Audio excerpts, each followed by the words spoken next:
แล้วทั้งหมดเตรียมตัวกราบพระทำวัดเย็นค่ะทั้งหมดกราบพระพร้อมกันครับกราบกราบกราบกราบบารมีธรรมพ่อแม่ครูบาอาจารย์ครับ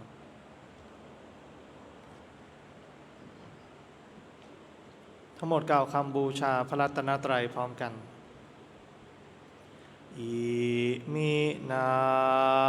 สการเรนะพุทธังอภิปูชยามะอิมินาสการเรนะ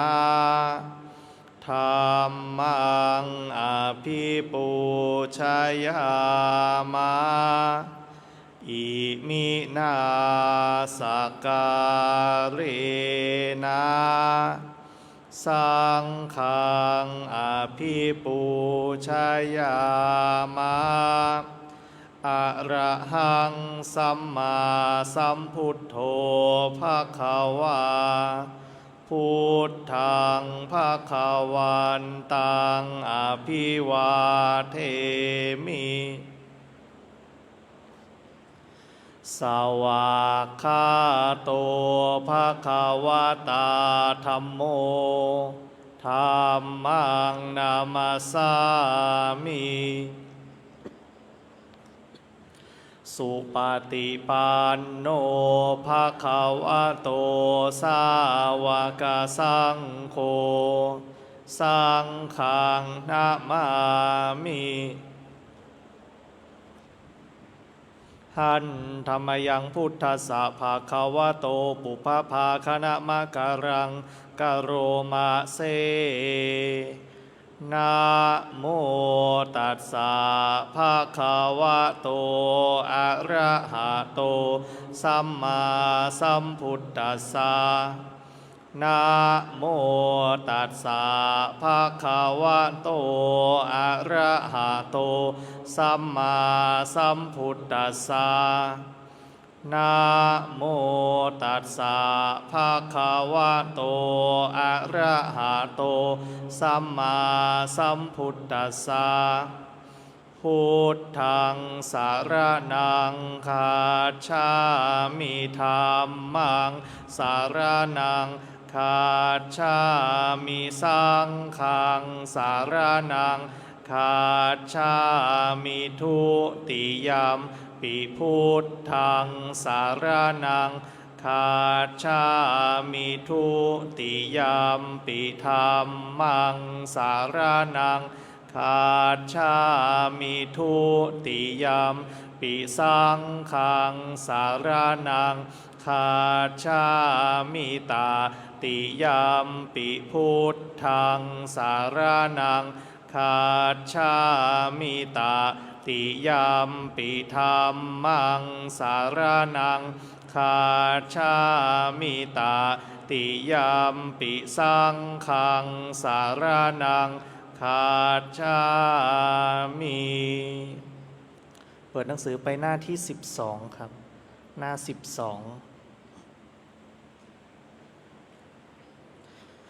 หันธรรมยังปฏิจจสมุปาทาธัมเมสุอิทัปปัจจยตาทิธรรมปะทังพนามาเสอิทาภิกขเวอริยสาวโกปฏิจจสมุปาทันเยวะสาธุกังโยนิโสมนสิกโรติ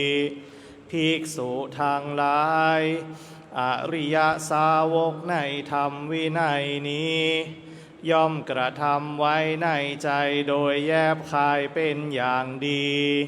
ซึ่งปฏิจจสมุปบาทนั้นเทียวดังนี้ว่าอิมัสสมิงสติอิทังโหติเมื่อสิ่งนี้มีสิ่งนี้ย่อมมีอิมัสสุปาทาอิทังอุปัชชติเพราะความเกิดขึ้นแห่งสิ่งนี้จึงเกิดขึ้น อิมัสสมิงอสติอิดังนะโหติ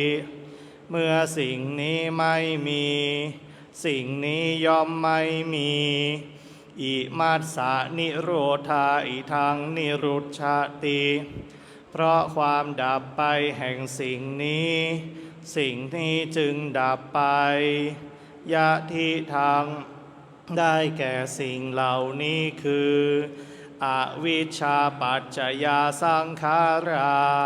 เพราะมีอวิชชาเป็นปัจจัยจึงมีสังขารทั้งหลายสังขาราปัจจยาวิญญาณังเพราะมีสังขารเป็นปัจจัยจึงมีวิญญาณวิญญาณปัจจยานามรูปังเพราะมีวิญญาณเป็นปัจจัยจึงมีนามรูปนามรูปปัจจยาสลายตนังเพราะมีนามรูปเป็นปัจจัยจึงมีสลายตนะสลายตนะปัจจยาภัสโสเพราะมีสลายตนะเป็นปัจจัยจึงมีผัสสะผัสสะปัจจยาเวทนาเพราะมีผัสสะเป็นปัจจัยจึงมีเวทนาเวทนาปัจจยาตัณหาเพราะมีเวทนาเป็นปัจจัยจึงมีตัณหาตัณหาปัจจยาอุปาทานังเพราะมีตัณหาเป็นปัจจัยจึงมีอุปาทานอุปาทานะปัจจยาภโวเพราะมีอุปาทานเป็นปัจจัยจึงมีภพภาวะปัจจยาชาติเพราะมีภพเป็นปัจจัยจึงมีชาติชาติปัจจยาชรามรณังโสกะปริเทวะทุกขโทมนัสสุปายาสาสัมภวันติเพราะมีชาติเป็นปัจจัยชรามรณะโสกะปริเทวะทุกขโทมนัส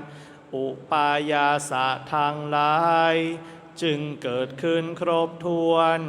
เอวะเมตัสสะเกวลัสสะทุกขคันทัสสะสมุทัยโยโหติ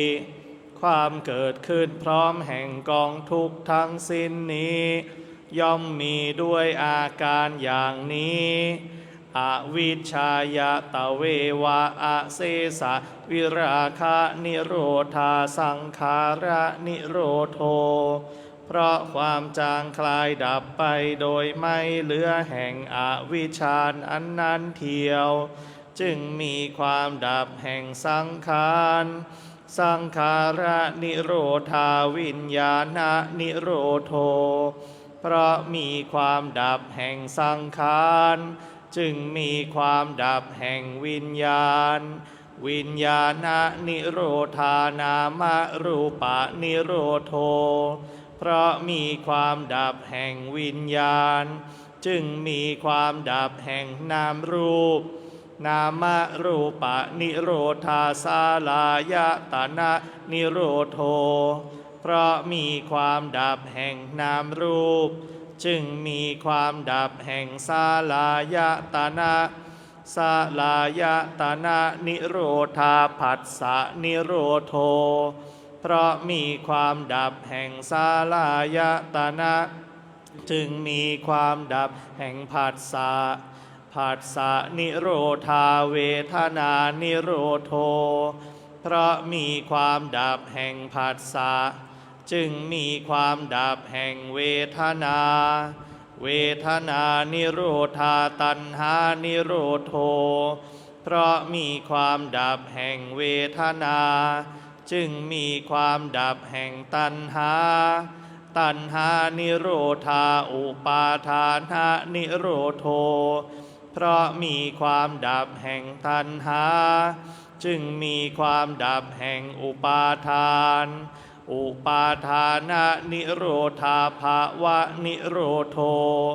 เพราะมีความดับแห่งอุปาทาน จึงมีความดับแห่งภพภาวะนิโรธาชาตินิโรโธเพราะมีความดับแห่งภพจึงมีความดับแห่งชาติชาตินิโรธาชรามรณังโสกะปริเทวะทุกขโทมนัสสุปายาสานิรุชชันติเพราะมีความดับแห่งชาตินั้นแลชรามรณะโสกะปริเทวะทุกขโทมนัสอุปายาสะทางหลายจึงดับสิ้นเอวะเมตัสสะเกวลัสสะทุกขคันทัสสะนิโรโธโหติติความดับลงแห่งกองทุกข์ทั้งสิ้นนี้ย่อมมีด้วยอาการอย่างนี้ดังนี้เปิดหนังสือไปที่หน้า61หน้า61หันธรรมยังมหาสติปัฏฐานธรรมปัฏฐังพนามาเสดูกะระภิกษุทั้งหลายอีกข้อหนึ่งภิกษุพิจารณาเห็นธรรมในธรรมคืออริยสัจสี่อยู่ภิกษุพิจารณาเห็นธรรมในธรรมคืออริยสัจสี่อยู่อย่างไรเล่าภิกษุในธรรมวินัยนี้ย่อมรู้ชัดตามเป็นจริงว่านี้ทุกข์นี้ทุกขสมุทัยนี้ทุกขนิโรธนี้ทุกขนิโรธคามินีปฏิปทาดูกะระภิกษุทั้งหลายก็ทุกขอริยสัจเป็นไฉนแม้ชาติก็เป็นทุกข์แม้ชราก็เป็นทุกข์แม้มรณะก็เป็นทุกข์แม้โสกะปริเทวะทุกขโทมนัสอุปายาสะก็เป็นทุกข์แม้ความประจวบกับสิ่งไม่เป็นที่รักก็เป็นทุกข์แม้ความพลาดพรากจากสิ่งที่รักก็เป็นทุกข์ปรารถนาสิ่งใดไม่ได้แม้อันนั้นก็เป็นทุกข์โดยย่ออุปาทานขันธ์ทั้งห้าเป็นทุกข์ดูกะระภิกษุทั้งหลายก็ชาติเป็นไฉนความเกิดความบังเกิดความยังลงเกิดเกิดจำเพาะความปรากฏแห่งขันธ์ความได้อายตนะครบในหมู่สัตว์นั้นๆของเหล่าสัตว์นั้นๆอันนี้เรียกว่าชาติก็ชราเป็นไฉนความแก่ภาวะของความแก่ฟันหลุดผมงอกหนังเป็นเกลียวความเสื่อมแห่งอายุความแก่งอมแห่งอินทรีย์ในหมู่สัตว์นั้นๆของเหล่าสัตว์นั้นๆอันนี้เรียกว่าชราก็มรณะเป็นไฉนความเคลื่อนภาวะของความเคลื่อนความแตกทำลายความหายไปมฤตยูความตายความทำกาละความทำลายแห่งขันธ์ความทอดทิ้งซากศพไว้ความขาดแห่งชีวิตตินทรีย์จากหมู่สัตว์นั้นๆของเหล่าสัตว์นั้นๆอันนี้เรียกว่าชราก็โสกะเป็นไฉนความแห้งใจกิริยาที่แห้งใจภาวะแห่งบุคคลผู้แห้งใจความผากหน้าภายในความแห้งผากหน้าภายใน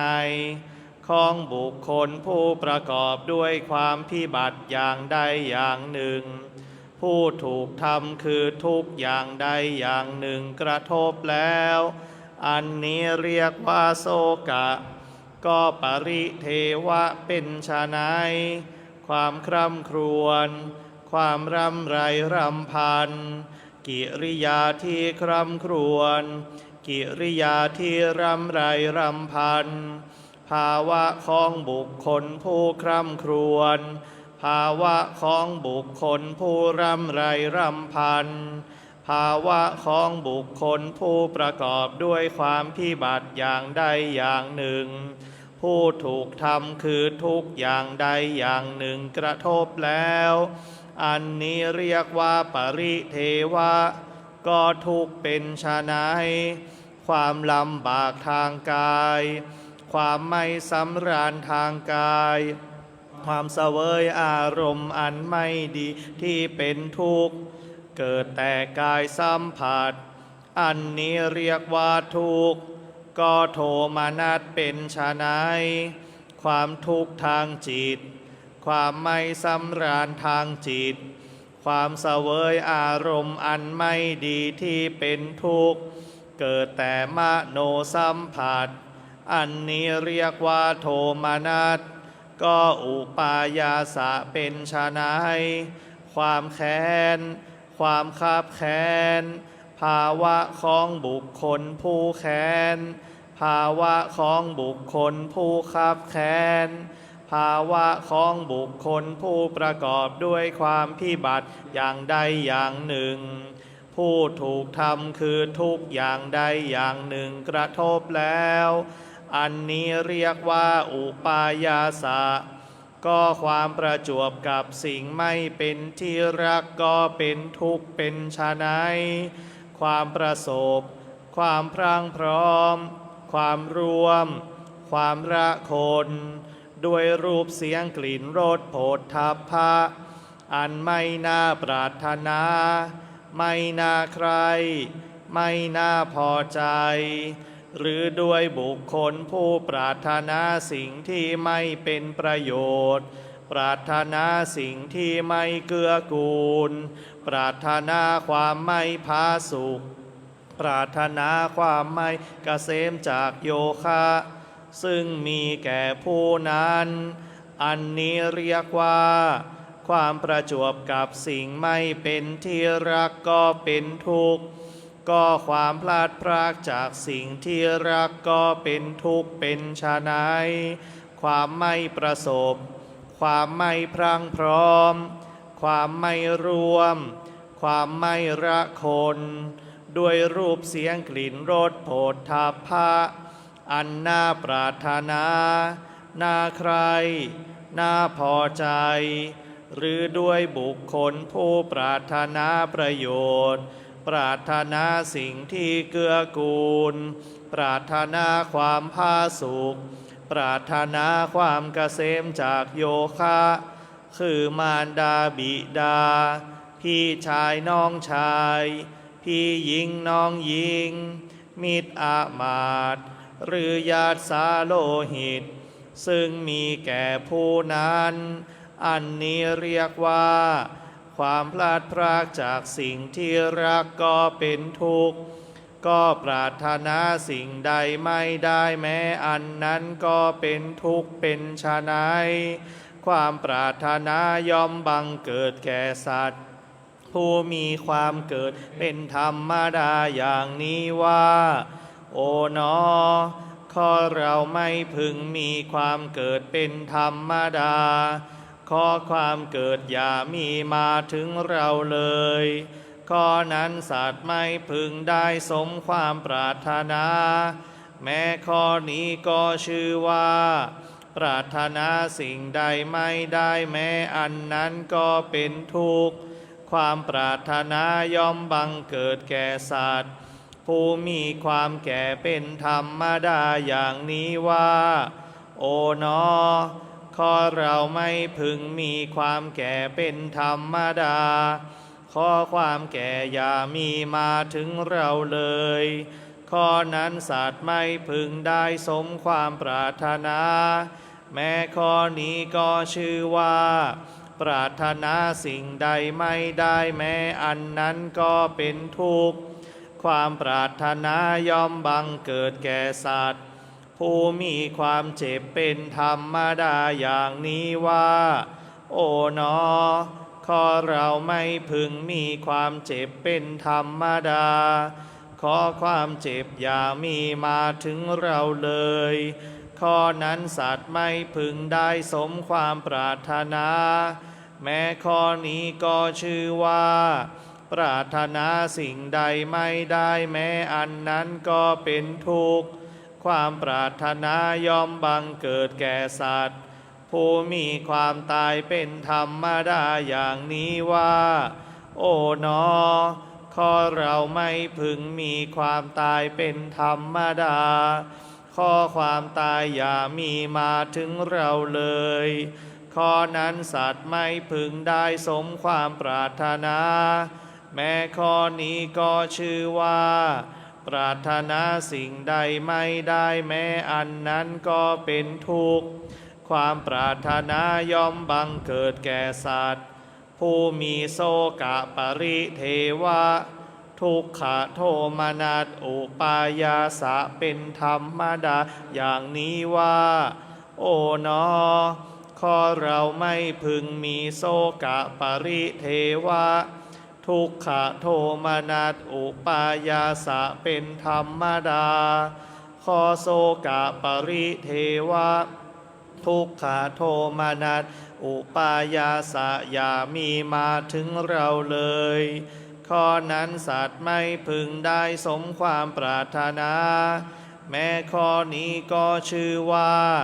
ปรารถนาสิ่งใดไม่ได้แม้อันนั้นก็เป็นทุกข์ก็โดยย่ออุปาทานขันธ์ห้าเป็นทุกข์เป็นฉะนั้นอุปาทานขันธ์คือรูปเวทนาสัญญาสังขารวิญญาณเหล่านี้เรียกว่าโดยย่ออุปาทานขันธ์ทั้งห้าเป็นทุกข์ดูกระภิกษุทั้งหลายอันนี้เรียกว่า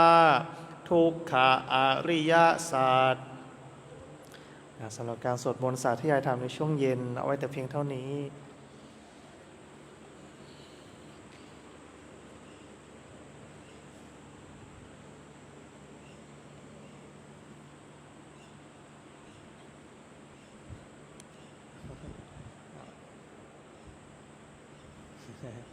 เดี๋ยววันพรุ่งนี้ต้องนิมนต์ขึ้นมา เดี๋ยวพรุ่งก็นิมนต์ขึ้นมาตั้งหลังตั้งหน้านี่เนาะ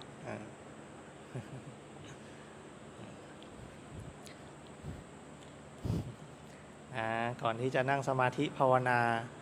ตอนนี้เราก็สาธยายทำกันไปละนะนิดหน่อยนะเก็บกันไปนะเก็บหอมรอมริบกันไปนะสะสมกันไปเรื่อยๆนะเดี๋ยวไม่พูดทำเดี๋ยวก็จะหาว่าไม่พูดทำอีกแล้วนะ แต่พูดพร้อมๆกันไปแล้วนะเห็นไหมเมื่อกี้เราก็พูดพร้อมๆกันไปแล้วก็เรียกสาธยายธรรมนะหลายๆที่อาจจะเรียกสวดมนต์นะแต่เห็นไหมมันก็ไม่ใช่มนต์หรอกเห็นไหมมันคือธรรมะทั้งนั้นแหละนะที่เราสวดกันไปนะไม่ว่าจะโยโสอะไรบางที่ก็ใช้โยโสใช่ไหมนะใช้บทอื่นนะก็เป็นธรรมะนะเป็นสิ่งที่เราก็ต้องเรียนรู้นั่นแหละต้องทำความเข้าใจถึงมันนะในเรื่องของธรรมก็คือในเรื่องของความเป็นจริงทั้งหมดทั้งมวลเนี่ยธรรมทั้งหมดทั้งมวลเนี่ยจริงๆพระพุทธเจ้าสอนเรื่องอะไรพระพุทธเจ้าสอนเรื่องอะไร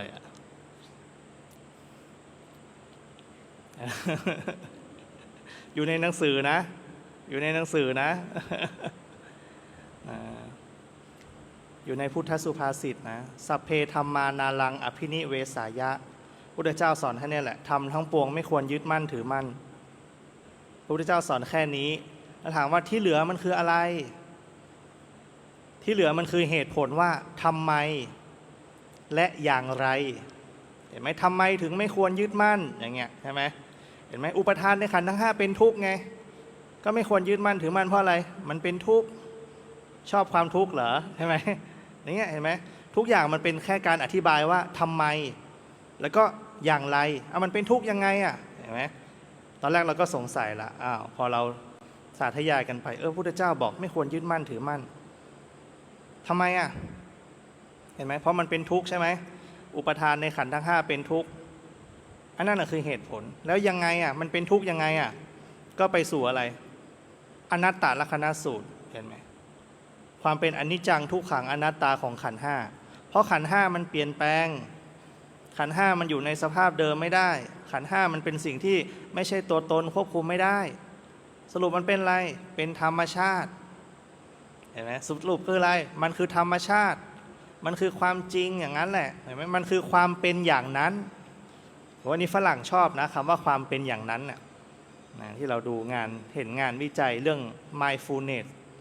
นะเกี่ยวกับพวก mindfulness ก็คือการเจริญสติเนี่ยเห็นไหมพอท้ายที่สุดแล้วนะแม้แต่ในฝั่งของตะวันตกเห็นไหมนักปรัชญาตะวันตกที่ไม่ได้นับถือพุทธศาสนานะไม่ได้นับถือนะบางคนไม่ได้นับถือนะก็ยังมาเห็นในเรื่องของอะไรสติพอมีสติปุ๊บเป็นกลางเขาก็มีนะความเป็นกลางเห็นไหมในความเชื่อเขาก็ค้นคว้าแหละอ้างอิงก็อ้างอิงจากพระไตรปิฎกนี่แหละแต่อาจจะแปลไปเป็นบทความอะไรเยอะแยะมากมายนะก็มีพระเผยแพร่เข้าไปด้วยเนี่ยก็ไปเสริมเติมเข้าไปเพราะปกติเนี่ยตะวันตกกับตะวันออกไม่เหมือนกันเชื่อกันคนละแบบนะแต่พอไปถึงจุดหนึ่งเนี่ยเห็นไหมไปอยู่ที่ mindfulness เหมือนกันไปอยู่ที่สติเหมือนกันนะแต่ของเขาอาจจะยังไม่สัมมาสติเหมือนเราเหมือนเทรวาสใช่ไหมแต่ก็ประมาทไม่ได้ปรามาสไม่ได้เพราะว่าในการมีสติแบบนั้นมันก็เหมือนกับนิกายอื่นๆเห็นไหมเหมือนกับมหายานเหมือนกับวชิรยานแม้แต่เซนก็ตามเห็นไหมก็มีสิ่งนี้นะมีสติแต่เขาจะไม่ได้เริ่มที่สัมมาสติในแบบเรานะหลายๆความเชื่อหลายๆรูปแบบนะหลายๆนิกายอื่นๆเขาก็จะไปเริ่มที่อะไรคุณสมบัติของโสดาบันคืออะไรคุณสมบัติของโสดาบันสิ่งใดเกิดขึ้นเป็นธรรมดาสิ่งนั้นทั้งปวงล้วนดับไปเป็นธรรมดานั่นแสดงว่าอะไรตัวตนไม่มีเขาจะไปเริ่มตรงนั้นพิสูจน์ว่ามันไม่มีตัวตนเห็นไหมอันน่ะเขาไปคิดตรงนั้นแล้วเขาก็ใช้อะไรใช้สโลกเห็นไหมนะถ้าเป็นเซนหรือว่าถ้าเป็นมหายานเขาใช้สโลกก็คือคำสั้นๆนะประโยคนึงตั้งขึ้นมานะถ้าอย่างพระเซนในล่าสุดได้คุยกับพระเซนพระที่บวชในนิกายเซนเขาบอกว่าจริงไม่มีอะไรหรอกก่อนจะเป็นพระเซนได้เนี่ยเขาจะให้ตำรามาอ่านตอนเช้ามาทุกคนตื่นปุ๊บพับผ้าเก็บที่นอนนั่งที่นอนตัวเองนั่นแหละตรงนั้นแหละพับเสร็จเรียบร้อยวางแล้วก็นั่งทำอะไรอ่านสโลกเราเนี้ยเล่มหนึ่งเล่มสองเล่มสามอ่านไปนะเรื่อยๆจนกว่าอะไรจนกว่าคิดว่าอ่านประโยคไหนแล้วเข้าใจแล้วถึงจะมาสอบกับพระอาจารย์อีกทีหนึ่งพระอาจารย์ก็จะดูว่าคุณเข้าใจแบบไหนเธอเข้าใจยังไงกับประโยคเหล่านี้อย่างเงี้ยนะพอเธอเข้าใจยังไงพระอาจารย์ดูแลอธิบายได้ขยายความได้ใช่ไหมย่อได้ขยายได้ก็เรียกว่าเข้าใจธรรมในประโยคเหล่านั้นได้ใช่ไหมส่วนใหญ่เขาจะให้เป็นปริศนาธรรมอย่างเงี้ยก็เข้าใจธรรมในประโยคนั้นได้ก็ถึงจะอนุญาตเห็นไหมอนุญาตก็คืออะไรให้เป็นพระในนิกายของเขาแบบนั้นอย่างเงี้ยเห็นไหมฉะนั้นมันเป็นการพิสูจน์อะไรพิสูจน์ความเข้าใจว่าเราเข้าใจจริงไหมเขาก็ถึงไปเริ่มจากตรงนั้นเริ่มจากสุญญตาอะไรเงี้ยแต่ของเราเนี่ยการกระทำที่ไปสู่สุญญตาไม่เหมือนกันเห็นไหมของเราก็จะเป็นขั้นเป็นตอนกว่าเทรวาสจะเป็นขั้นเป็นตอนตามพระเถระว่าไว้เห็นไหมตามพ่อแม่ครูบาอาจารย์สืบต่อกันมาเรื่อยๆเรื่อยๆเรื่อยๆอย่างเงี้ยเห็นไหมอันนั้นคือวิธีการหลากหลายขึ้นอยู่กับจริตเห็นไหมแม้แต่ในประเทศไทยยังมีหลากหลายเลยสายยุบหนอพองหนอก็มีเห็นไหมอย่างทางวัดป่าส่วนใหญ่ก็สายพุทโธเห็นไหมหลวงปู่มั่นสายพุทธทาสก็เป็นอะไรอานาปานสติอย่างเงี้ยเห็นไหมสายโกแองก้าเป็นอะไรอันนี้คือทำสมาธิเข้าฌานและพิจารณาเวทนาเห็นไหม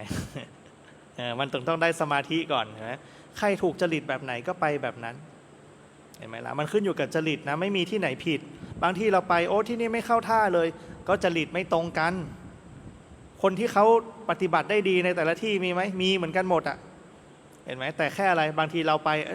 มันไม่ตรงจริตกับเราแค่นั้นเองเห็นไหมจะไปปรามาสว่าโอ๊ยไม่ดีโอ๊ยไม่ใช่จะไปสงสัยเขาเนี่ยไม่ได้อันนี้คือความคิดของเราทั้งนั้นเลยเห็นไหมเนี่ย เราไม่เข้าใจพระพุทธเจ้าบอกว่าเนี่ยทำทั้งปวงเหล่านี้เห็นไหมพอสรุปก็คืออะไร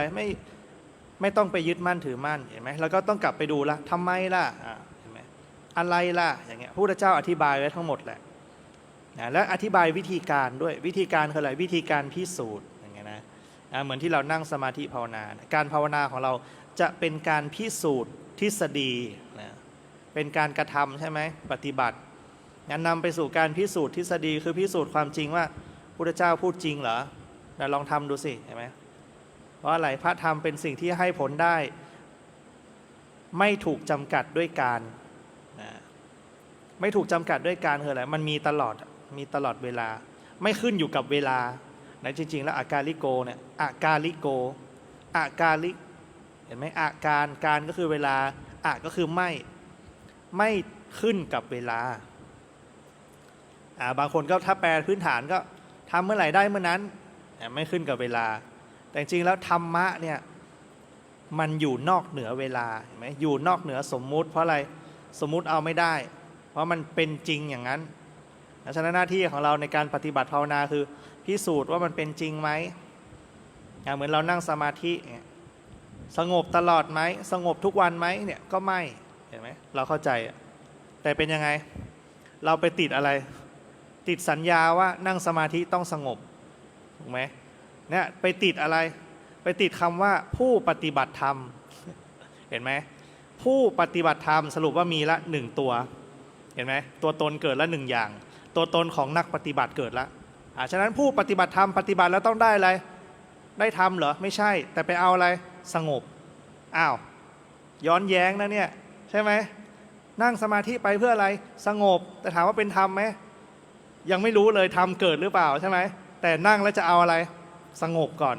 เห็นไหมมันก็เป็นทางนะแต่หลายคนก็พอสงบแล้วพอใจละติดอยู่ในความสงบอีกเห็นไหม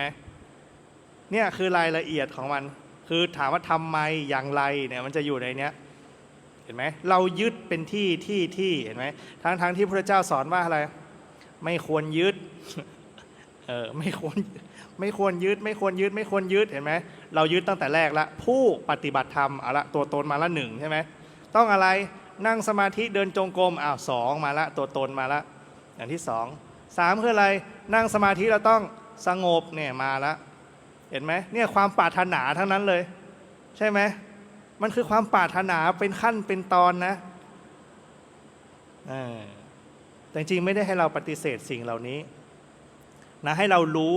ว่าตัวเราเป็นอย่างนั้นนะแต่ละส่วนมันเป็นอย่างนั้นอันนั้นคือตัวตนที่เกิดขึ้นคือชาติของนักปฏิบัติเนี่ยการเกิดขึ้นของนักปฏิบัติการเกิดขึ้นของการเดินจงกรมการเกิดขึ้นของการนั่งสมาธิมีตัวตนไปทำทั้งนั้นเห็นไหมให้เราเห็นมันเป็นอย่างนั้นเมื่อไหร่ที่เราเห็นมันเป็นอย่างนั้นน่ะเดี๋ยวเราจะแยกออกว่าไอ้ตัวที่ทำน่ะกับความเป็นเราไม่ได้อยู่ที่เดียวกันไม่ใช่สิ่งเดียวกันแล้วก็จะเห็นละมันมีตัวไทยทำมันมีตัวไปทำเหมือนครูบาอาจารย์ท่านเล่าอย่างเงี้ยเห็นไหมเดินกำหนดไปเนี่ยพิจารณาอสุภะอย่างเงี้ยเห็นไหมนวสีอย่างเงี้ยดูรูปร่างกายให้เป็นของไม่สวยงามเป็นยังไงเดี๋ยวเป็นศพเดี๋ยวเป็นผิวหนังผุพองเน่าเฟะหนองอะไรอย่างเงี้ยไปถึงกระดูกจนถึงอะไรกระดูกผุพังย่อยสลายแตกดับสลายหายไปหมดพิจารณาได้อย่างนั้นเพราะอะไรเกิดจากอย่างนี้ก่อนเกิดจากตั้งมั่นก่อนและดูมันไปเรื่อยๆอย่างเงี้ยมันก็จะเป็นอย่างนั้นภาพมันจะวนเวียนให้ดูอันนั้นคือหนึ่งจิตที่มันไปเกิดดับไปเรื่อยๆอันนี้แหละคือสภาวะที่เราต้องรู้เห็นไหมไม่ได้ทำอย่างอื่นเลยนะรู้ว่ามันเป็นอย่างนั้นแล้วเดี๋ยวความเข้าใจมันจะมาเองแล้วเดี๋ยวคำว่าธรรมมันจะมาเองนะคือความเป็นจริงมันจะปรากฏเองแล้วมันถึงจะเห็นว่าเราหรือว่าไม่ใช่เราแล้วมันจะเห็นความเป็นจริงว่าเป็นเราหรือว่าไม่เป็นเราแล้วมันจะดูต่อไปอีกก็ดูสิพิสูจน์เอาและความเป็นเราอยู่ตรงไหนอย่างเงี้ยเห็นไหมแล้วพอท้ายที่สุดเราไม่มีหรอกมีตรงไหนเราเห็นไหมมีแต่อะไรผมขนเล็บฟันหนังเนื้อเอ็นกระดูกเยื่อในกระดูกม้ามหัวใจตับพังผืดไตปอดไส้ใหญ่ไส้ทบเห็นไหม อาหารใหม่อาหารเก่าดีเสเลดหนองเลือดเนี่ยสวดกันมาแล้วทั้งนั้นไม่มีความเป็นเราสักที่เลยเห็นไหมความเป็นเราเรื่องคิดไปเองเห็นไหมคิดตั้งแต่มีผู้หนึ่งแล้วเห็นไหมผู้ปฏิบัติธรรมเนี่ยยกตัวเองเข้าไปแล้วนั่นแหละคือสร้างตัวตนขึ้นมาด้วยอะไรด้วยความคิดเห็นไหมความคิดมันพาไปนี่แหละสังขารเห็นไหมไปด้วยความอะไรไม่รู้ฉะนั้นเราถึงต้องรู้ก่อน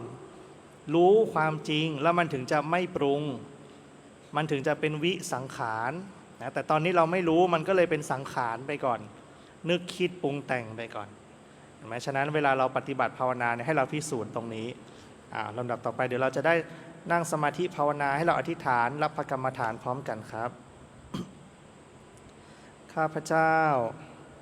ขอตั้งจิตอธิษฐานด้วยสัจจะวาจาว่าข้าพเจ้าจะเป็นผู้มีสติมีสัมปชัญญะโดยกระทำไว้ในใจว่าข้าพเจ้าจะทำความรู้สึกตัว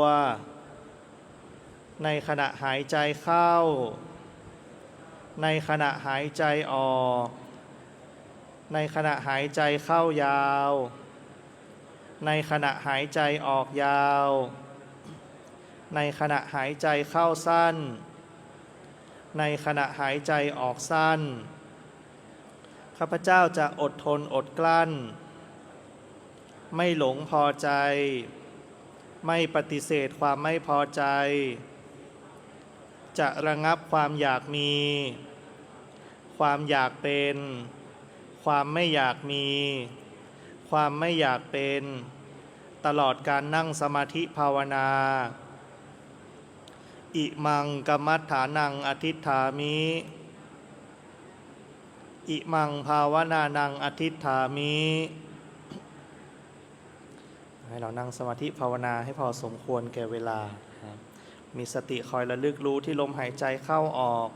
นะลมสั้นลมยาวให้รู้ตามความเป็นจริงนะให้รู้สึกตามความเป็นจริงใช้ความรู้สึกนะดูด้วยความรู้สึกดูด้วยจิตนะดูด้วยจิตรับรู้ด้วยจิตคือรับรู้ด้วยความรู้สึกนะรับรู้ด้วยความรู้สึกให้ทำความรู้สึกกายฐานกายเกิดขึ้นแล้วนะหายใจเข้ารู้สึกตัวหายใจออกรู้สึกตัวนะพิจารณากายขณะที่หายใจเข้าพิจารณากายขณะที่หายใจออก